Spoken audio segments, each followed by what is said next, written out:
Ia bukan sosok perempuan pahlawan seperti Cut Nyak Dien yang mampu menggerakkan rakyat Aceh melawan tentara penjajah Belanda.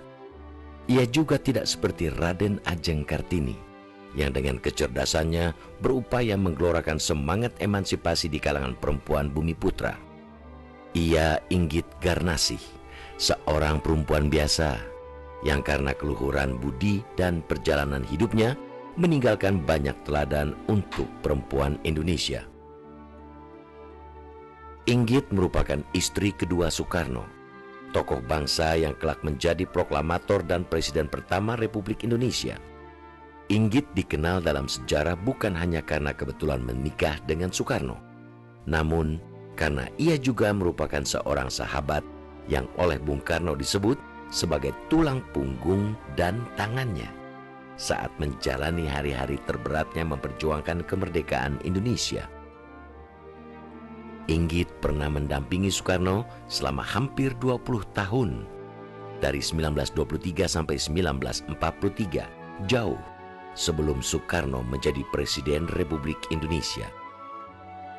Bu Inggit itu adalah seorang wanita yang mendampingi Bung Karno dalam persoalan segala-galanya. Dan mereka selalu bersama-sama. Bung Karno pergi ke Jakarta berkaitan dengan urusan karir politiknya tadi. Bu Inggit selalu mendampingi. Banyak cerita-cerita mengenai persoalan itu yang sangat menarik. Kesetiaan dan keteladanan Inggit pernah dihidupkan dalam beberapa scene di film Soekarno, garapan sutradara Hanung Bramantyo yang diperankan secara apik oleh Maudy Kusnaidi. Saya merasa bersyukur sekali dapat kesempatan untuk memerankan tokoh Ibu Inggit Garnasih ya. Saya mendapatkan gambaran bahwa Bu Inggit adalah seorang yang sangat kuat, perempuan dengan ketulusan cinta yang abadi, perempuan yang mengorbankan waktu, tenaga, dan seluruh hidupnya mendedikasikan kepada seorang lelaki yang menurut dia perlu untuk dia perjuangkan demi bangsa ini gitu. Saya merasa Bu Inggit itu adalah sosok perempuan sejati gitu, dan saya sangat terinspirasi oleh sosok Bu Inggit ini. Salah satu momen kesetiaan dan keteladanan Inggit ditunjukkan saat Soekarno muda ditangkap dan dipenjara oleh pemerintah penjajah Hindia Belanda. Sebelumnya, pada 4 Juli 1927, Soekarno yang telah memperoleh gelar insinyur mendirikan Partai Nasional Indonesia atau PNI dan aktif menyuarakan tuntutan kemerdekaan. Keberanian Soekarno mengkritik dan menentang kekuasaan pemerintah kolonial Hindia Belanda membuatnya ditangkap dan dijebloskan ke dalam penjara Bancui, Bandung.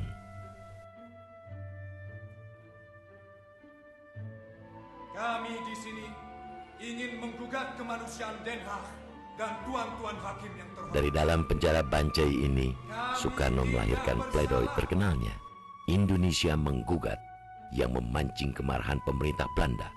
Soekarno pun tetap ditahan dan dipindah ke penjara Sukamiskin, Bandung.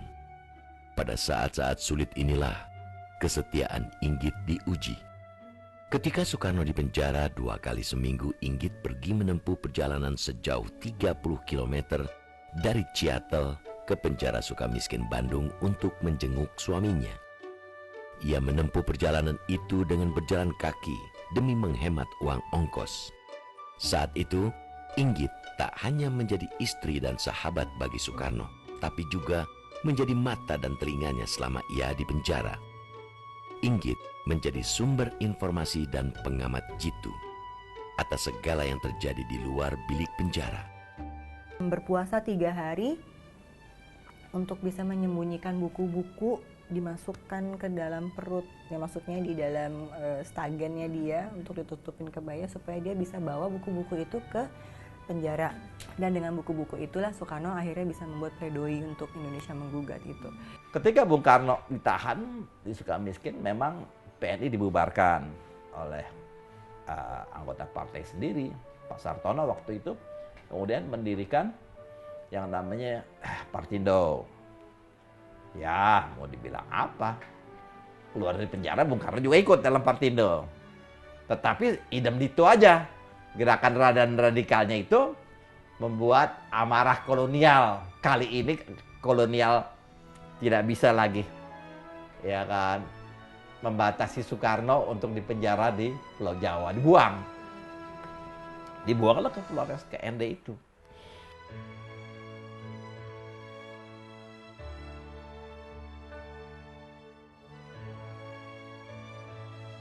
Kesetiaan dukungan Inggit pada Soekarno juga kembali ditunjukkan saat suaminya itu dibuang ke ND, Flores. Di kota sepi di pulau kecil inilah, pemerintah Belanda berupaya mengisolasi Soekarno dan menjauhkannya dari kegiatan politiknya. Di tempat pembuangan ini, Inggit Garnasih benar-benar menjadi seorang istri, sahabat, dan teman diskusi yang intens bagi Soekarno. Pada tahun 1938 saat Soekarno dipindahkan ke Bengkulu, Inggit juga tetap setia menemani Soekarno. Ini persoalan buat keluarga Soekarno. Tetapi Bu Inggit dengan tabah, beliau itu mendampingi Bung Karno. Bahkan di sana Bung Karno juga mengambil anak. Ya. Pembuangan di Bengkulu tentu saja adalah zaman di mana Bung Karno seperti putus hubungan peran politiknya dengan bangsa Indonesia. Hampir orang tidak mengingat lagi kalau ada seorang tokoh bernama Soekarno, begitu. Pengorbanan Inggit untuk menemani Soekarno hidup di pembuangan ini sangat berarti bagi tokoh kemerdekaan itu. Dengan kehadiran Inggit, Soekarno yang harus hidup terpisah dari teman-temannya bisa menjalani masa-masa sulit itu dengan penuh ketegaran. Inggit pun demikian, tidak memberikan teori revolusi atau teori politik kepada Bung Karno. Tapi dia memberikan kasih sayang, pengorbanan, dedikasi, motivasi.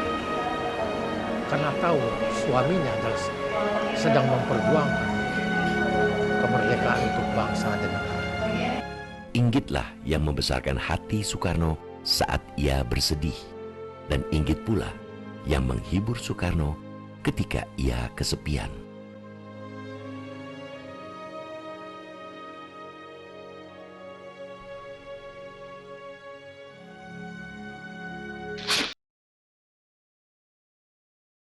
Inggit lahir di Desa Kamasan, Banjaran, Kabupaten Bandung, Jawa Barat pada 17 Februari 1888. Saat lahir, Inggit diberi nama Garnasih oleh orang tuanya yang bernama Bapak Arjipan dan Ibu Amsi.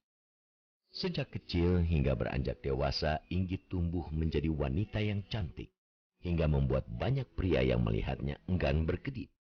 Tambahan kata Inggit di depan nama Garnasih pun memiliki sebuah cerita menarik. Ibu Inggit ini adalah seorang anak desa, ya, anak gadis desa yang jelita.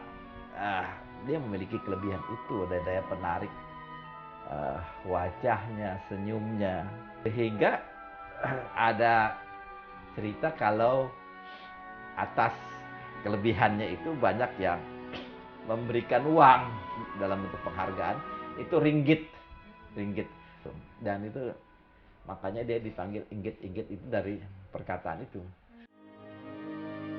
Inggit muda kemudian merasakan jatuh cinta kepada seorang pemuda bernama Sanusi. Namun, jalinan kasih keduanya tak berlanjut ke pelaminan.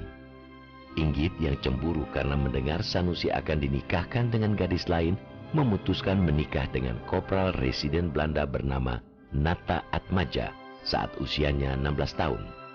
Namun pernikahan itu tak berlangsung lama. Keduanya akhirnya bercerai pada 1904. Inggit yang masih mencintai Sanusi akhirnya menikah kembali dengan Sanusi setelah pujaan hatinya itu bercerai. Haji Sanusi adalah salah satu anggota Sarekat Islam sekaligus teman mertua Soekarno, Haji Omar Said Cokro Aminoto. Setelah lulus HBS pada Juni 1921, Soekarno yang ingin menjadi insinyur teknik sipil memilih melanjutkan pendidikannya di Technische Hogeschool te Bandung yang kini menjadi ITB. Jadi berangkatlah Bung Karno itu dengan suratnya Pak Cokro ke Bandung untuk Pak Haji Sanusi. Dan sejak saat itu Bung Karno tahun 20-an ya mengikuti pendidikan di Institut Teknologi Bandung dan tinggal di rumah Haji Sanusi. Saat bertemu Soekarno, Inggit yang merasa kehidupan pernikahannya sudah tidak harmonis, akhirnya terpikat dengan pesona pemuda yang indekos di rumahnya itu. Soekarno yang merasa perkawinannya dengan Utari sangat hambar juga tergila-gila pada Inggit. Rupanya keadaan itu tidak bisa berlangsung lama ketika terpaksa Bung Karno akhirnya mengembalikan Utari kepada orang tuanya.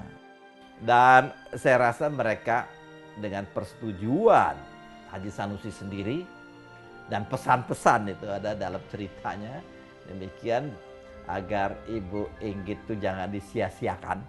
Haji Sanusi menceraikan istrinya secara terhormat dan baik dan tidak berkeberatan kalau istrinya itu kemudian menikah dengan Bung Karno. Tahun 1923, Inggit menikah dengan Soekarno. Saat itu Soekarno berusia 22 tahun, sedangkan Inggit menginjak 33 tahun. Namun, uniknya dalam surat nikah Soekarno dan Inggit, usia Soekarno dituliskan 24 tahun dan Garnasih ditulis 23 tahun. Ya, Haji Sanusi juga menjadi saksi diantaranya. Kenapa Soekarno dituakan dan Inggit dimudahkannya mungkin karena terlalu jauh berbeda dan pemerintah Belanda harus ini juga ya. Mungkin karena persyaratan juga mungkin waktu itu. Selama 20 tahun kemudian perempuan sederhana itu tanpa lelah mendampingi Soekarno melewati masa-masa berat selama memperjuangkan kemerdekaan Indonesia. Yang benar bahwa Inggit mempunyai 3 kriteria sebagai seorang ibu, seorang kekasih, dan sebagai seorang kawan seperjuangan. Namun, saat mendampingi Soekarno menjalani pembuangan di Bengkulu, Inggit harus menyaksikan hal yang menyakitkan hatinya. Soekarno jatuh cinta dengan Fatmawati, murid yang juga anak angkatnya bersama Inggit. Penjelasan apa, Gos? Penjelasan apa? Kamu memberikan pledoi atas sikap kamu ini? Tidak usah. Saat Soekarno mengutarakan niatnya untuk menikahi Fatmawati, Inggit dengan tegas menolak dipoligami. Sebagai seorang perempuan ya gitu, seberapa besar cinta, pengertian, dan pengorbanan yang dilakukan untuk seorang yang sangat dicintai pada saat tahu bahwa ada orang lain di hati yang dipujanya itu pasti sangat menyakitkan gitu ya. Namun dengan pemikiran yang sangat logis bahwa kalau memang ingin menjalin karena kebutuhan untuk mempunyai keturunan, karena Bu Inggit tidak dapat memberikan keturunan, oke, tapi ceraikan saya gitu. Maksud saya di zaman itu loh, tahun segitu dengan cintanya yang begitu besar dan tahu gitu bahwa Soekarno akan menjadi orang besar, dia mau gitu melepaskan gitu, rela mengorbankan gitu, itu kan luar biasa gitu.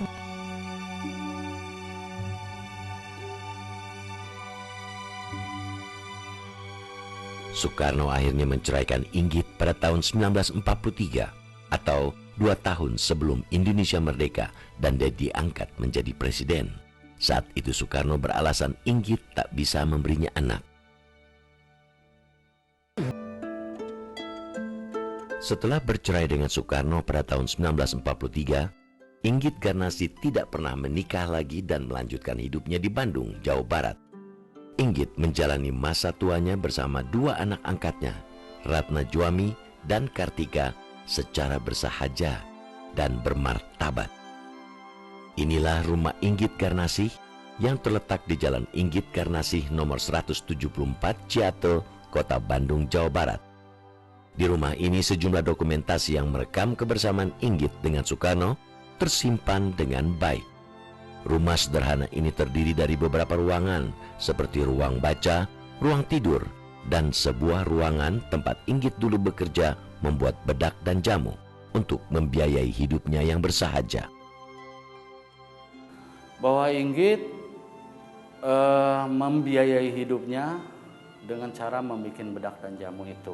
bahkan dari dulu juga udah kegiatan itu dan menjadi agen kecil-kecilan juga sama aja seperti zaman dengan Soekarno. Bahkan pada tahun 1960 kalau nggak salah yang saya dengar, Inggit juga pernah sakit ya dan dijenguk oleh Pak Presiden Soekarno waktu itu. Tapi ada satu kenyataan yang dirasakan oleh Bung Karno sendiri, bahwa Inggitlah yang menjadi tulang punggung dan tangan kanan Bung Karno selama dalam kehidupan berumah tangga dan dalam masa perjuangan. Tahun 1945, saat Indonesia merdeka dan mantan suami yang kerap disapanya Engkus menjadi presiden, Inggit memilih tetap hidup dalam kesunyian. Hingga usia rentannya, Inggit tetap bekerja dan hidup sederhana hingga akhir usianya. Banyak orang nggak tahu siapa sih Bu Inggit ini gitu ya. Mereka karena memang sosoknya, usahanya, keberadaannya gitu mungkin dengan kurun waktu yang cukup panjang tidak pernah terdengar gitu ya. Dan akhirnya ketika terlihat memang buat saya sih ini adalah harta karun yang sangat berarti gitu untuk kita pelajari gitu sebagai sosoknya Bu Inggit yang sangat spesial. Dan saya berharap ini bisa membuka kita, para perempuan Indonesia, untuk bisa memposisikan diri kita dalam kemajuan teknologi, zaman, dan kesempatan yang kita ada, tapi tahu bagaimana menempatkan posisi sebagai perempuan di mata laki-laki seperti yang dilakukan Bu Inggit. Ya, bagi Inggit, tugasnya menghantarkan Soekarno ke gerbang kemerdekaan Indonesia telah usai.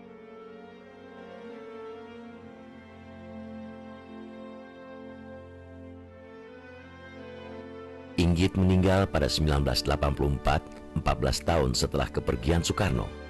Bagi banyak orang, nama Inggit Garnasih memang tidak sepopuler Fatmawati yang pernah menjadi ibu negara dan melahirkan banyak anak Soekarno.